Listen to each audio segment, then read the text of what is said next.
Bapak kepala jantungnya di kursi roda kasih. Kami sama kursi roda maksudnya? untuk Bapak ada jalan. Waktu di rumah sakit tidak difasilitasi kursi roda. Ada habis.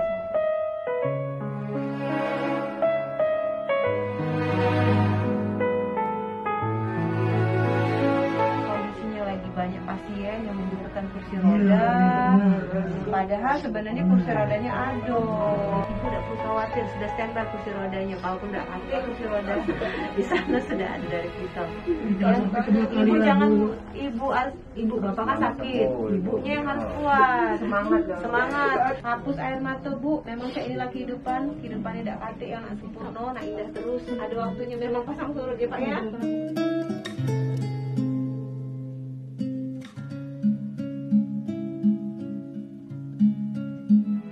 Kami doain terus ya. Yo, assalamualaikum. Terima kasih Bu ya.